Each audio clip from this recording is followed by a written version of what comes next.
जिज्ञासु मित्रों, बहुत बहुत अभिनंदन है आप सभी का दिव्य सृजन में।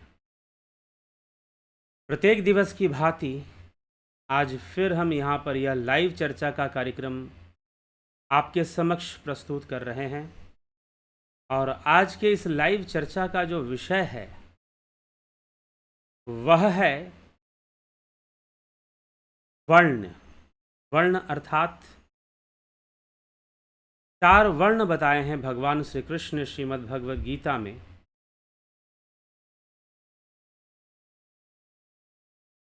ब्राह्मण, क्षत्रिय, वैश्य और शूद्र। लेकिन इनका जो विभाजन है उसका आधार क्या है? उसका आधार क्या है? ब्राह्मण के घर में जो जन्म लेगा वो ब्राह्मण होगा, क्षत्रिय के घर में जो जन्म लेगा क्षत्रिय होगा। जी नहीं, इसका आधार ये नहीं है।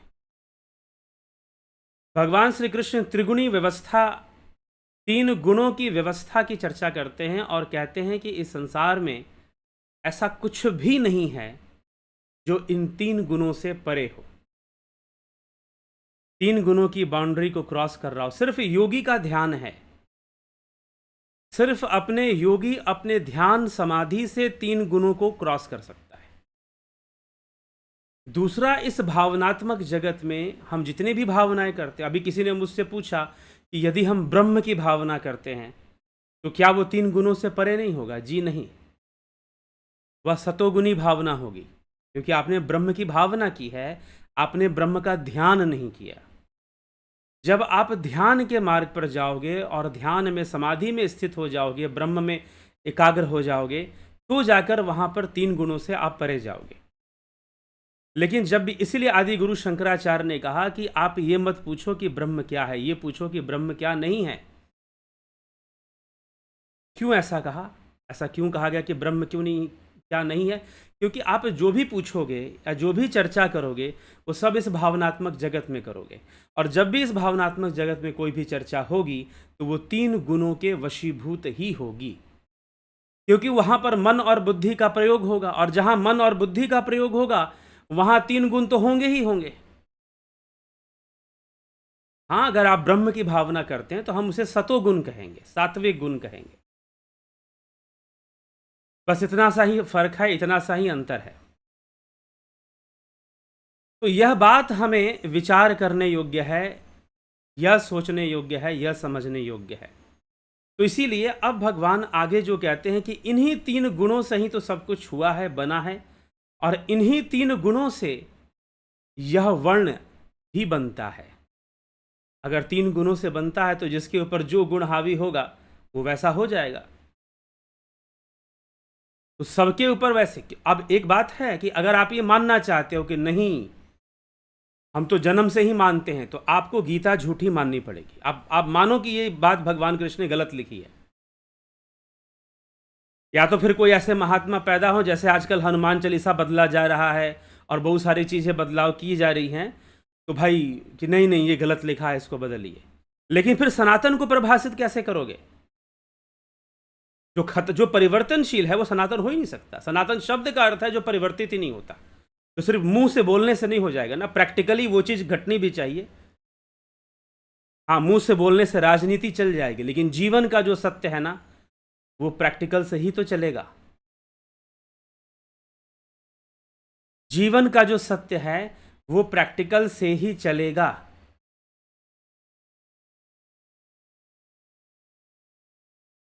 तो जो त्रिगुणी माया है प्राकृतिक है। प्राकृतिक कहने का मतलब तो मैं प्रैक्टिकल अभी बोल रहा हूं। तो इसी त्रिगुणी माया के आधार पर वर्णों का भी विभाजन होता है, और भगवान कहते हैं इसी विषय को लेकर, ब्राह्मण क्षत्रिय विषाम शूद्राणाम च परम तप कर्माणि प्रविभक्तानि स्वभाव प्रभवैर गुणे। हे परम तप, ब्राह्मण क्षत्रिय वैश्य और शूद्रों के कर्म स्वभाव से उत्पन्न हुए 3 गुणों के द्वारा विभक्त किए गए हैं। हे परम तप, ब्राह्मण क्षत्रिय वैश्य और शूद्रों के कर्म स्वभाव से उत्पन्न हुए 3 गुणों के द्वारा विभक्त किए गए हैं। मतलब कि 3 गुणों से ही इनके कर्म विभक्त हुए हैं कि ये क्या कर्म करेंगे, ये तीन तीन गुणों से ही निश्चय होता है। इसलिए भगवान ने कहा कि 3 गुणों से इनके कर्म विभक्त किए गए हैं और गुणों के वशीभूत ये कर्म करते हैं। शमो दमस्तपः शौचम क्षांतिर्रार्जवमेव च ज्ञानम विज्ञानमास्तिक्यम ब्रह्म कर्म स्वभावजम। अब यहाँ पर कहने का अर्थ ये नहीं है कि ब्राह्मण के लिए ये कर्म कहे गए हैं, ऐसा नहीं। जिनके अंदर ये कर्म दिखाई दे वो ब्राह्मण है, भले ही वो किसी भी कुल में उसका जन्म हुआ हो।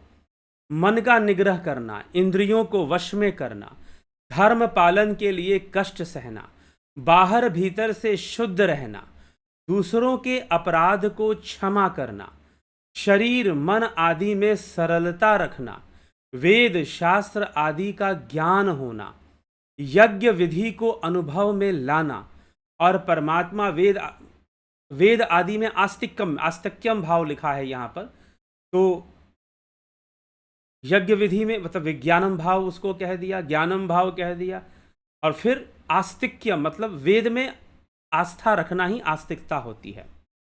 एवं ब्रह्म कर्म स्वभावजम, ब्राह्मण के स्वाभाविक कर्म हैं, ये स्वाभाविक कर्म है। ये ऐसा नहीं कहा जा रहा कि जो ब्राह्मण कुल में जन्म लेगा उसी के अंदर ये गुण होंगे। अब ज्योतिष के अंदर तो वर्ण व्यवस्था अलग चलती है। आप ज्योतिष किसी कुंडली निकालो तो अब लोगों के वर्ण अलग अलग निकलेंगे। कोई ब्राह्मण कुल में जन्म लिया है, वर्ण क्षत्रिय निकल जाएगा। कोई क्षत्रिय कुल में जन्म लिया है, वर्ण शूद्र निकल जाएगा या वैश्य निकल जाएगा। ऐसा भी कई बार हो जाता है। तो इस तरह से उसमें भी अंतर आने शुरू हो जाते हैं। तो इसीलिए अब वो ग्रहों के प्रभाव को देकर कि भाई इस व्यक्ति के ऊपर ऐसे ग्रहों का प्रभाव आ रहा है, तो इसमें क्षत्रियों वाले गुण आ जाएंगे। इसके अंदर ऐसे ग्रहों का प्रभाव आ रहा है तो ब्राह्मण वाले गुण आ जाएंगे। तो इस आधार पर भी ऐसी बातें होती हैं। तो शमो दपस तपः शौचम शांतिर्रार्जवमेव च ज्ञानम विज्ञानमास्तिक्यम ब्रह्म कर्म स्वभावजम। मन का निग्रह करना, इंद्रियों को वश में करना, धर्म पालन के लिए कष्ट सहना, तप करना, शौच शुद्धता बनाए रखना, शांति बनाए रखा, आर्जवम शरीर मन आदि में सरलता रखना, वेद शास्त्रों का ज्ञान होना, यज्ञ आदि का अनुभव होना, वेद आदि में आस्तिक भाव रखना ब्राह्मण का स्वाभाविक कर्म है। आगे भगवान कहते हैं ये सतोगुण से प्रभावित होता है। शौर्यम तेजो धृतिर दाक्ष्यम युद्धे चाप्य पलायनम दानमीश्वर भावश्च छात्रम कर्म स्वभावजम। शौर्यम तेज धृति दाक्ष्यम, शूरवीरता तेज धैर्य,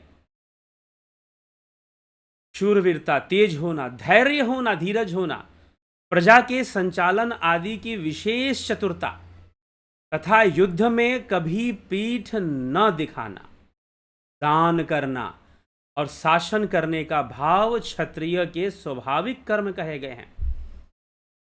तो क्षत्रियों के अंदर ऐसे कर्म करने, ऐसे गुण पाए जाते हैं जिनके द्वारा वो ऐसे कर्म करते हैं, इस प्रकार के कर्म करते हैं। कृषि गौरक्ष वाणिज्यम वैश्य कर्म स्वभावजम परिचर्यात्मकम कर्म शूद्रश्यापि स्वभावजम। खेती करना और गायों की रक्षा करना और व्यापार करना यह वैश्य का स्वाभाविक कर्म है। 3 कर्म बताए भगवान ने, खेती करना, गायों की रक्षा करना। अब एक गौ रक्षा जो है ये वैश्य के लिए क्यों बताया गया? इसलिए बताया गया क्योंकि गौ पालन और दुग्ध का जो व्यापार था, गौ पालन करना, खेती करना, अनाज बेचना और दूध का व्यापार करना गायों के माध्यम से, इसलिए गौ पालन वैश्य ही किया करते थे। जैसे कि आप अगर भागवत पढ़ेंगे तो नंद बाबा एक वैश्य थे जिनके यहाँ यशोदा मैया और नंद बाबा जिनके यहाँ कृष्ण का लालन पालन होता है। भले ही कृष्ण का जन्म क्षत्रिय कुल में हुआ था, लेकिन उनका लालन पालन गोपालकों के बीच में हुआ था। तो खेती करना, गायों की रक्षा करना, व्यापार करना, यह सब स्वाभाविक वैश्य कर्म है। और सेवा करना, सर्विस क्लास जिसको हम बोलते हैं। आजकल सब लोग गवर्नमेंट सर्विस के पीछे भागते हैं कि भाई गवर्नमेंट सर्विस मिल जाए, नौकरी मिल जाए। तो ये जो नौकरी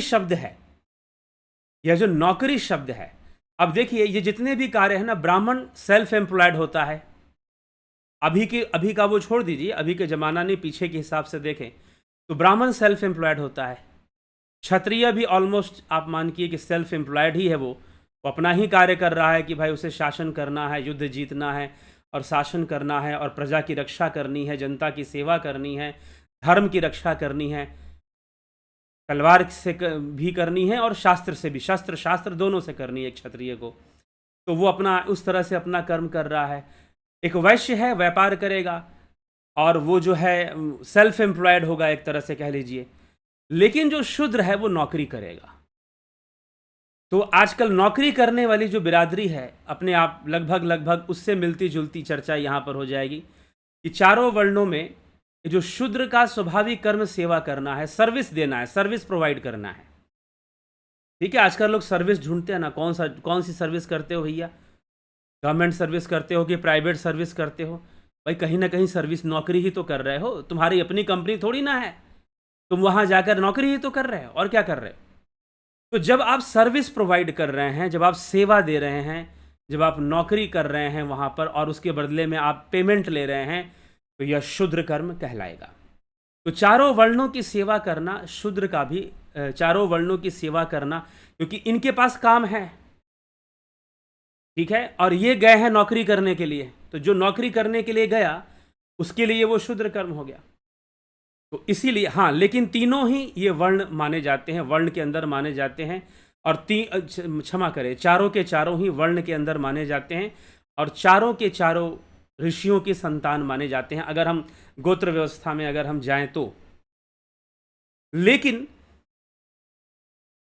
लेकिन जो है ये सारे गुण आ कहां से रहे हैं?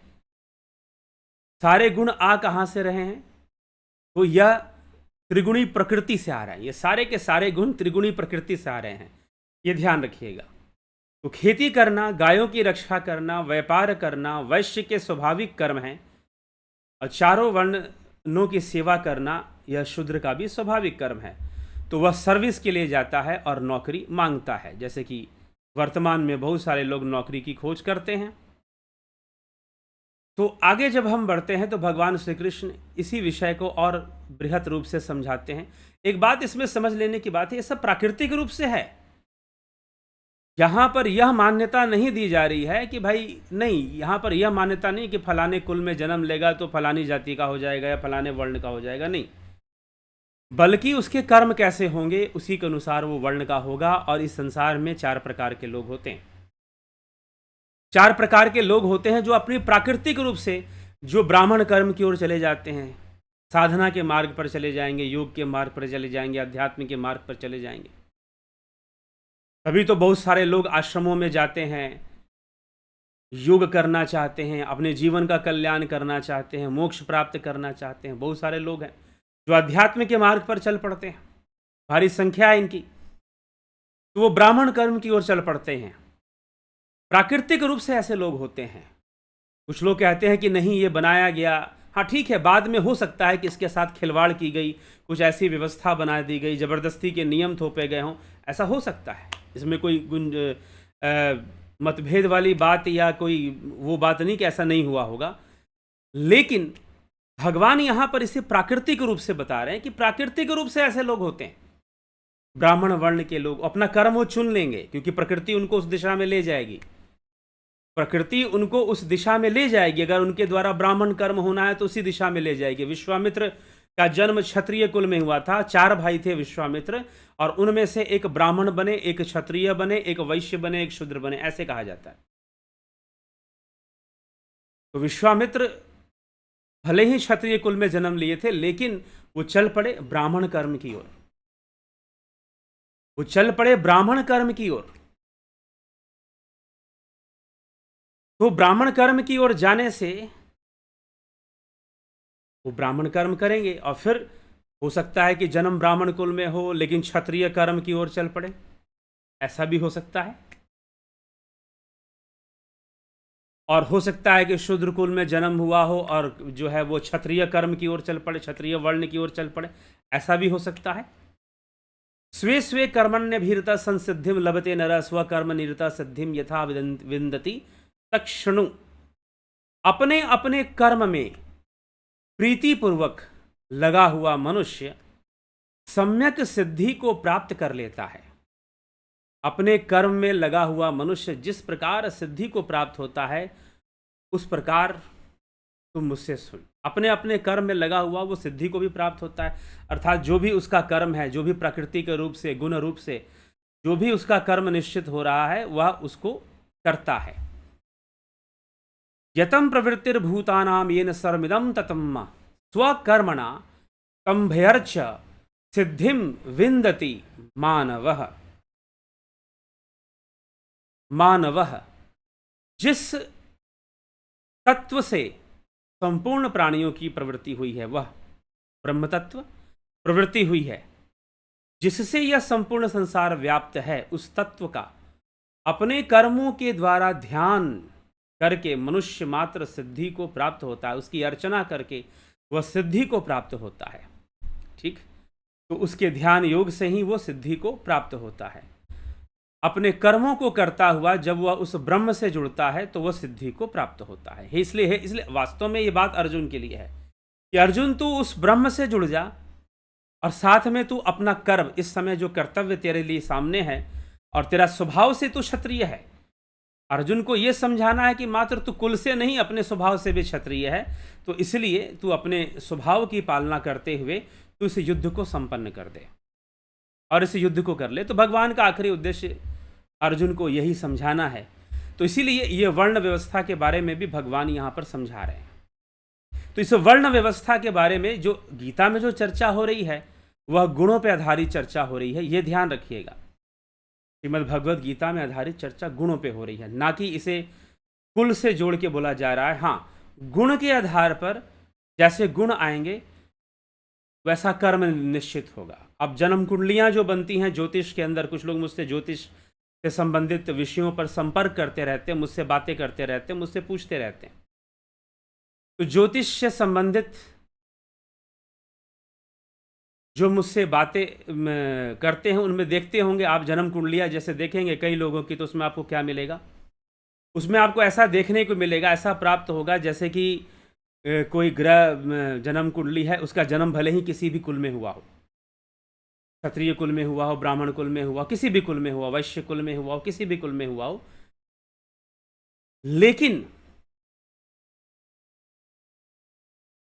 लेकिन जो है उसका वर्ण वहां पर जन्म कुंडली के अंदर कुछ और वर्ण निकल आएगा। उसके ऊपर वैसे ग्रहों का प्रभाव होगा तो वैसा वर्ण बताया जाएगा, उसके अनुकूल उसका वर्ण निश्चित किया जाएगा, जैसी राशि आदि नक्षत्र आदि होंगे। ठीक है, तो इस प्रकार से वहां से भी एक गणना हमको मिलती है, लेकिन लोग समाज में लोग उसको ध्यान नहीं देते। समाज में लोग इसी बात पर ध्यान देते हैं, जबकि ज्योतिष विद्या, देखिए समाज इतना आगे बढ़ा है, लेकिन फिर भी लोग ग्रहों के ऊपर कितना, आज भी बहुत बड़ा समाज अपने जीवन की दिशा प्राप्त करता है ज्योतिष के माध्यम से। ज्योतिष वेदांग है, 6 शास्त्रों में एक है ज्योतिष वेदांग, मतलब वेदों का 6 अंग है जिसमें से कि एक ज्योतिष है।